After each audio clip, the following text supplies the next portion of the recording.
एक मेहसी किसान अपने गधे और बकरी के साथ रहता था। वो रोज जंगल में अपनी लकड़ियां काटने जाया करता था और शाम होने से पहले अपने गधे पर लकड़ियां रखकर वापस आ जाया करता था।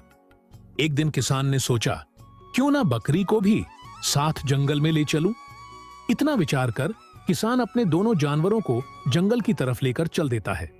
बकरी और गधा बचपन से किसान के साथ रह रहे थे, जिसकी वजह से दोनों काफी अच्छे मित्र भी थे। जंगल में जाते समय किसान ने गधे के ऊपर पानी का एक छोटा घड़ा भी रख दिया था। इसी तरह जंगल का रास्ता कट रहा था। किसान आगे आगे और बकरी गधा पीछे पीछे। ओ बकरी बहन, मैं अकेले ही लकड़ियां उठा कर ले आता। तू इतनी सुबह क्यों परेशान हो रही है? थक जाएगी। अरे पगली, अगर मैं तेरे साथ रहूंगी तो काम जल्दी खत्म होगा और जब दो दोस्त मिलकर काम करेंगे तो ज्यादा लकड़ियां भी इकट्ठा होंगी और मालिक की अच्छी कमाई भी। सच कहती है, तू सच में मेरी सच्ची साथी है। लेकिन मालिक ने ये पानी का मटका क्यों रखा है तेरे ऊपर? जंगल में नदी तो है ही। अरे पगली, हमारे मालिक बहुत ही समझदार हैं। उन्हें पता है नदी के पास जंगली जानवर रहते हैं। अगर हम वहीं पानी पीते और कोई पीछे से आ जाता तो भाग भी नहीं पाते। इसीलिए मालिक ने मटका मेरे ऊपर रखा होगा। वाह, तू तो बड़ा अक्लमंद है। सच कहूँ तो तेरे जैसे दोस्त पर गर्व।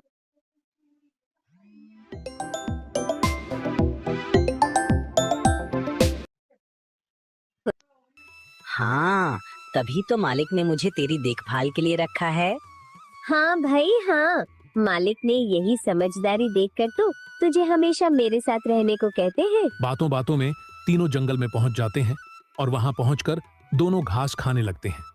इधर किसान लकड़ियां काटने लगता है। लकड़ियां काटते काटते कब समय बीत जाता है पता ही नहीं चलता। किसान आज बकरी के हिस्से की भी लकड़ियां काट देता है। उधर दोनों जानवर मिलकर घास खाने में लगे थे। सुबह से शाम कब हो गई उन्हें पता ही न चला। देखना, आज मालिक ने कितनी सारी लकड़ियां काट डाली। हाँ देखा, मैंने कहा था ना, आज मैं भी तेरा साथ दूंगी लकड़ियां ले जाने में। कुछ देर बाद किसान ने लकड़ियां दोनों के ऊपर बांध दी और उनसे बोला, मैंने तुम दोनों के ऊपर लकड़ियां रख दी हैं। थोड़ी देर और घास खा लो ताकि तुम दोनों का सुबह तक पेट भरा रहे और मुझे फिर से तुम दोनों के लिए घास ना लाना पड़े। अब मैं घर जा रहा हूँ, तुम दोनों पीछे से आ जाना। इतना कहकर किसान वहां से चला जाता है और दोनों फिर से घास खाने लगते हैं। कुछ देर बाद जैसे ही दोनों घर लौटने लगे, अचानक तेज बारिश शुरू हो गई। अरे बाप रे, ये क्या? ये बारिश कहाँ से आ गई? ऐसे तो हम दोनों भीग जाएंगे। भीग जाने दो, वैसे भी कई दिनों से बारिश का मजा नहीं लिया है और तू 3 दिन से नहाया नहीं। आज बारिश तेरी सफाई कर देगी। अरे मजाक मत कर, हम भीगेंगे तो ये लकड़ियां भी भीग जाएगी। फिर मालिक कैसे इन गीली लकड़ियों को बेचेंगे? जल्दी कहीं छिपते हैं। छिप तो जाएंगे, पर ये क्या? मालिक जाते जाते तेरे गले में ये चमकीला पत्थर क्यों बांध गए? अरे पगली, ताकि जब हम गांव में जाएं और अगर कहीं भटक जाएं तो कोई भी हमें हमारे घर पर छोड़ आए। अब बातों में समय मत बिता, नहीं तो हम सच में भीग जाएंगे। चल जल्दी कहीं छिप जाते हैं। भागते भागते दोनों को सामने एक गुफा दिखी और वे लकड़ियों का गट्ठर संभालते हुए उसमें घुस गए। हे भगवान, कितनी जोरदार बारिश हो रही है। लग नहीं रहा कि जल्दी रुकेगी। ऐसे में घर पहुँचते पहुँचते तो रात हो ही जाएगी। सुनो, देखो ना, इस गुफा के अंदर कितनी सारी जानवरों की हड्डियां पड़ी हैं। ये किस जानवर की गुफा हो सकती है? ये कहाँ फंस गए हम दोनों? मुझे भी नहीं पता, मैं पहली बार इस रास्ते से आया हूँ। बारिश के कारण हम उल्टी सीधी दिशा में भाग आए। अब तो समझ ही नहीं आ रहा। अंदर घुसते ही उन्हें चारों ओर हड्डियां दिखाई दी। दोनों घबराकर गुफा में चारों तरफ देखते हैं और बहुत ज्यादा डर जाते हैं। अरे, इतनी हड्डियां देखकर तो लगता है ये गुफा किसी शेर की है। नहीं, ऐसा लग रहा है कि हम किसी बड़ी मुसीबत में फंस गए हैं। क्या? तो हमारी जान को सच में खतरा है। हमें तुरंत यहाँ से निकलना होगा, इससे पहले कि शेर लौट आए। हाँ, तुम बिल्कुल सही कह रही हो। बाहर जाएंगे तो बस भीगेंगे, लेकिन यहाँ रहे तो शेर हमें जिंदा खा जाएगा। जल्दी चलो, देर मत करो। दोनों जैसे ही गुफा से निकलते हैं, सामने एक शेर आता है। उसकी जबड़ी में एक मरा हुआ शिकार था और वह धीरे धीरे गुफा की ओर बढ़ रहा था। उफ, इस बारिश ने तो नाक में दम कर दिया है। अब जल्दी से गुफा में जाकर आराम करता हूँ और इस नरम नरम हिरण का स्वाद लेता हूँ। अरे नहीं, हमारी मौत तो हमारे सामने चली आ रही है। अब क्या होगा? शांत रहो बकरी बहन, मुझे कुछ सोचने दो। कोई ना कोई रास्ता तो जरूर होगा ही होगा इस मुसीबत से बचने का। अब तो हमारी खैर नहीं, शेर यही आ रहा है। आज तो हम भगवान को प्यारे हुए समझो। चुप रहो, डर हमें और कमजोर बना देगा। मेरे पास एक तरकीब है, जैसा मैं कह रहा हूँ तुम बस वैसा करती जाओ। इतना कहकर गधा जोर जोर से दीवार पर पैर मारने लगा। हाँ, ये कैसी अजीब आवाज है? और ये तो मेरी गुफा से ही आ रही है। लगता है कोई मेरी गैर मौजूदगी में मेरी गुफा में घुस आया है।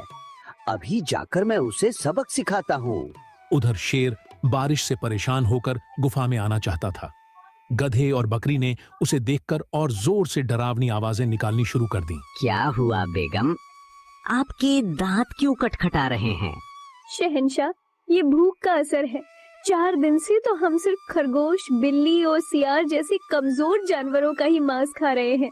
अब तो मेरा मन किसी शेर या बाघ का ताजा और मजेदार मांस खाने का है। ओहो, तो क्यों ना हम यहीं रुककर इसी गुफा के मालिक शेर का इंतजार करें। जैसे ही वो लौटेगा हम उसे पकड़कर तुम्हारी दावत अरे बना। बाप रे, ये कौन से खतरनाक जानवर हैं जो मेरे मांस की दावत उड़ाना चाहते हैं? शायद कोई दैत्य है। अब मैं क्या करूं, कहां जाऊं? ऐसे तो मैं बेघर हो जाऊंगा, और अगर मैं इनसे डर गया तो जंगल के सभी जानवर मुझे डरपोक समझेंगे। अब क्या करूं, क्या करूं? शेर ठिठक गया और सोचने लगा कि अंदर कोई खतरनाक दैत्य है। शेर थोड़ा हिम्मत करके बोला, सुनो अंदर वालों, मैं इस गुफा का मालिक शेर हूँ। बताओ तुम कौन हो और मेरे घर में क्या कर रहे हो? ओह, तो तू ही इस गुफा का मालिक है। अच्छा हुआ, हम तेरा ही इंतजार कर रहे थे। अब पहले ये बताओ कि तुम लोग कौन हो? मैं हूँ सवा शेर। सवा शेर? मैंने तो आज तक ऐसा नाम नहीं सुना। क्या पता तुम कोई धोखेबाज हो। अगर मुझे ये पता लग गया तो तेरी खैर नहीं। मुझे अपने सवा शेर होने का सबूत दो। गधे भाई, ये तो हमसे सबूत मांग रहा है। अब क्या करें? कहीं इसे हमारे बारे में पता लग गया तो ये हमें नहीं छोड़ेंगे। बकरी बहन, तुम घबराओ मत, मेरे पास एक तरकीब है, बस देखते जाओ। बकरी से इतना कहकर गधा शेर से कहता है, रुक जा, तू ऐसे नहीं मानेगा। मैं अभी बाहर आता हूँ और तुझे चीर देता हूँ, तब तुझे पक्का सबूत मिल जाएगा और मेरी बेगम का पेट भी भर जाएगा। मैं बाहर आऊँ उससे पहले तुम मेरे नाखूनों को देख अपना शक मिटा ले। इतना कहकर गधा अपने गले में लटके बड़े से नुकीले तबीज को शेर के पास फेंक कर कहता है, ये देख, यह है मेरे पंजे का नाखून। क्या इतना काफी है या खुद बाहर आकर अपने पंजे से तुझे चीर फाड़ दूं? इतना कहकर गधा चलने की आवाज अपने पैरों से निकालता है। इधर शेर नाखून देखकर कांपते हुए कहता है, हे भगवान, इतना बड़ा नाखून! अगर ये नाखून है तो पूरा सवा शेर कितना बड़ा होगा? शेर डर के मारे वहां से भाग खड़ा हुआ। रास्ते में सियार ने शेर को भागते देखा और उसे रोक लिया। अरे अरे, ये क्या देख रहा हूँ? जंगल के राजा शेर खान वो भी डरकर भाग रहे हैं। महाराज रुको, जरा ठहरो, क्या हुआ? तबीयत तो ठीक है ना? जंगल का राजा